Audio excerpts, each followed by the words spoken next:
What's one of your favorite Bible verses? Maybe we said it today during the gospel reading. I am the resurrection and the life. Or Jesus began to cry. It was one of my favorite verses, especially when I was in confirmation class in middle school, because we learned that it was the shortest Bible verse in the English translations. In some of those English translations, it was just simply written, Jesus wept.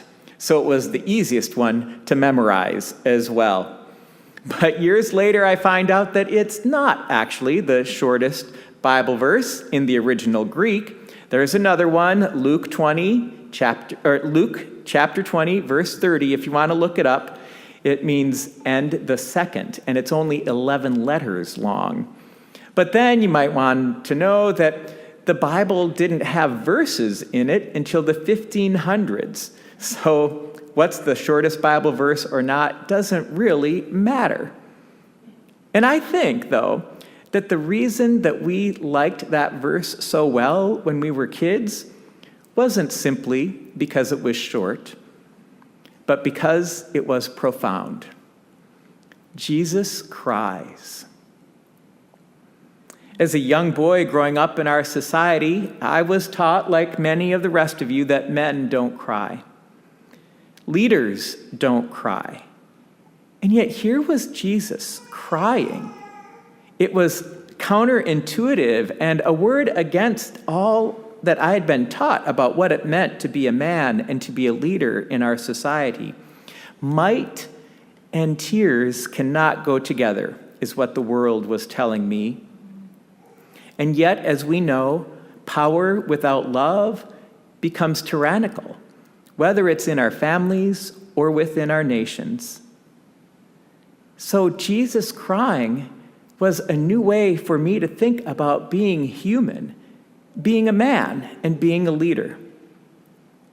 The other thing about Jesus crying is that it means something different about who God is. God is not immovable, unchanging, and uncaring if Jesus, God in the flesh, is crying.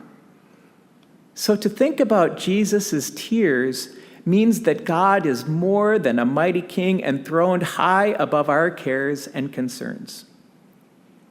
Jesus doesn't just cry once in the gospel stories.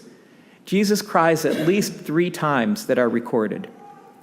He cries in this story when Mary and Martha are grieving over the loss and death of their brother.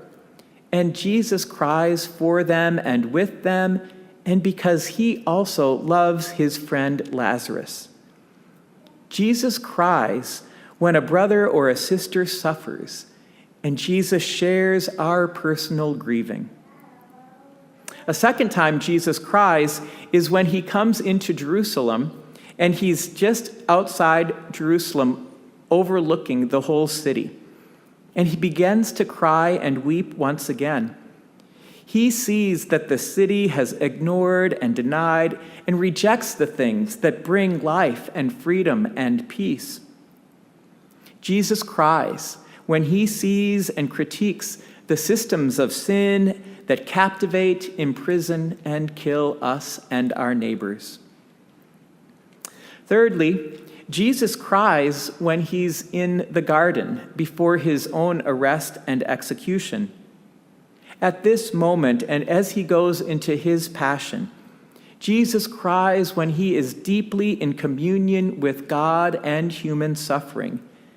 The tears of passion and compassion well up in him, and even in one of the gospel stories, it says that he sweats tears of blood. There on the cross, in his own suffering and death, we see human and God suffering together. That Jesus cries means that Jesus grieves with you personally. That Jesus sees the entire reality in which we are held captive by sin and death. And that Jesus will come to call you out of despair and bring you into joy. If you notice the translation into English that we use today, elongates "Jesus wept" into the phrase "Jesus began to cry." Kind of like thinking about it in that sense, in that Jesus starts to cry but doesn't end. And it has something to say to us about our own grief. Some wounds created by loss will never completely heal in our lives. We may have intense feelings and have them at surprising moments a year after the death of a loved one or years later. We may be surprised at the anger that comes out at other people or even at God, as Martha, I think, was angry with Jesus at the death of her brother Lazarus. Grief can also feel different a year or more later. It's not always the same. And in fact, the first year after a loved one dies, you might feel that you're living in a fog, and then the fog begins to clear, but then the grief feels harder and more lonely than ever before.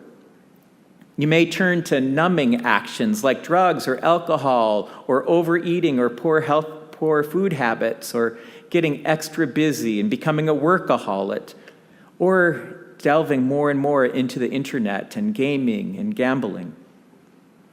But we can choose to express our feelings in healthy ways, to breathe with the Spirit and let the Spirit breathe through us.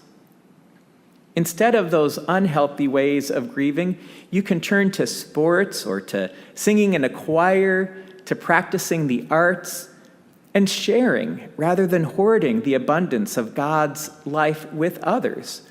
Share a meal with friends and cook for them. Go on a hike or walks with your friends or family members. Take a beauty break and share it with another person. Or instead of only hammering your head against the wall, pick up a hammer and help rebuild somebody's home. The second thing that we can learn about Jesus beginning to cry is that loss changes and shapes us. It's not the only thing that makes you who you are, but grief does make you different than the way you were before. In fact, you know that the love you shared with the person who died shaped and changed you already, and hopefully revealed to you more of who you truly are. By recognizing your grief and that you have lost that love in your life, you're also continuing to grow and to change and to integrate both the love and the loss into who you truly are. Thirdly, Jesus crying shows us that Jesus' grief work is compassion.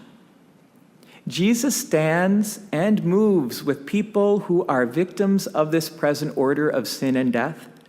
Jesus groans and laments and cries out with the victims of this world's age.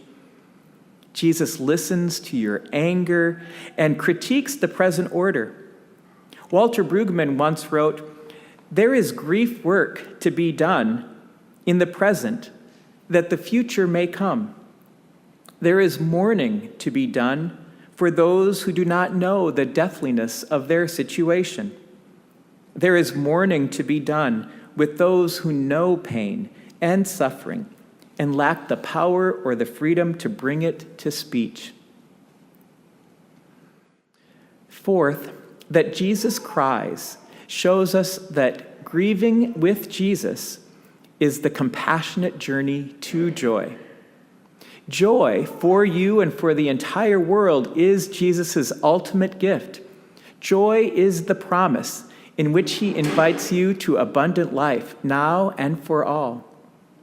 So Jesus' compassion, his suffering with us in solidarity, is not only a critique of what is deathly.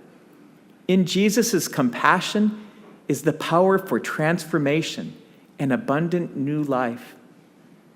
When Jesus embraces you and others who are dying or suffering, Jesus' embrace leads to a restored Lazarus, to a generous woman, to a welcomed stranger, to a forgiven man, to a healed people, to fed crowds, and to resurrection and life for all.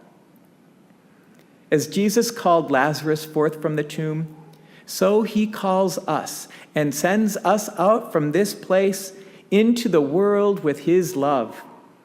In all your days, may the breath of God fill you with joy, the promise of God fill you with hope, and the Spirit of God fill you with life. Amen.